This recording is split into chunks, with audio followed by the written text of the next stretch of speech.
Hey guys, this is just a tutorial to show you how you can display a web page out of ProPresenter.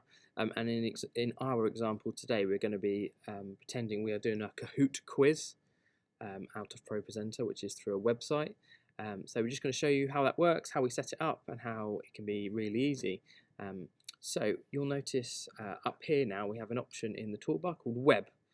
If you hit Web, it opens up this little window.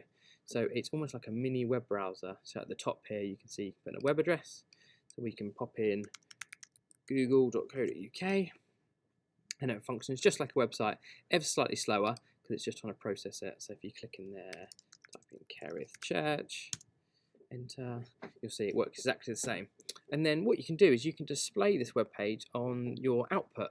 And it's really easy. If you go up to the top here and press show, that then flicks it onto your main output. Now you'll notice it doesn't change on your display here, and that's just because it'd have to be processing quite a lot. So it just shows on your main output. So it's always good to test this just before your meeting.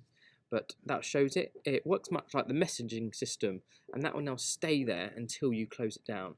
So you can actually close this window and carry on, and it will still stay. You can even try and launch songs, but that web page will sit on the top of your output. You won't be able to see anything else. And so what you need to remember is when you're done showing a web page, you need to come up here and unclick show. That will then take it off the top layer and return you to whatever you have in your window in the top left. So if we now close that, launch that, this will now be on our output. So now looking at the example we've got this weekend, which is a Kahoot quiz, you'll see if we go into the Bracknell morning meeting, you now have this icon down here called Play Kahoot. And all it is when you're in the web version here, if you want to save what you've gone to and make it available later, you can just drag this web link down into your playlist. And that's all we did earlier with this Kahoot one. So if we close this down, you'll see we now get this little play button. So what you can do is press play, it will launch us into this website, and now we're in the Kahoot. So this is a quiz that we're going to do this weekend at Kerith. So what you can do is we'll launch this web page when you're ready. People will log on, they'll put in this PIN number, it'll all be described from the stage, and you'll start to see names coming up on the screen. Once you're ready to move on and start, you come over here and press start. Now the mouse doesn't appear on the output, which is a really good reason to use this. And then you can hit start, give it a second to load.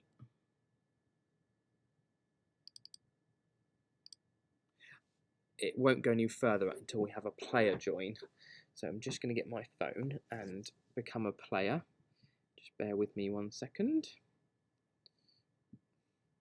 On Sunday, maybe a tech team can join in and have their own team. Popping the code in, setting a name.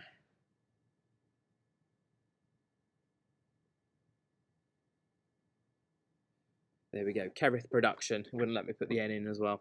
So now we've got a player, we can hit start, and it will start to load the quiz. And now you are now the quiz master, so you're in control. So it will offer you a question. It's got that loading bar at the top. You haven't had to click anything yet. And then it's got a countdown of 20 seconds to play. As soon as every player has answered, it will automatically go on to this next page, which basically shows the correct answer and how many people got it right. Then once the host is ready to move on, you can just press the next button and it will give us a scoreboard. So we can all look at the scores and see how everyone's doing, and then hit next again and it will take us into the next question.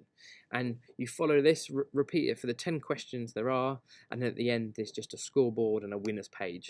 So just take yourself through that at the end. And that's all it is. Really nice and easy of doing web pages out of ProPresenter.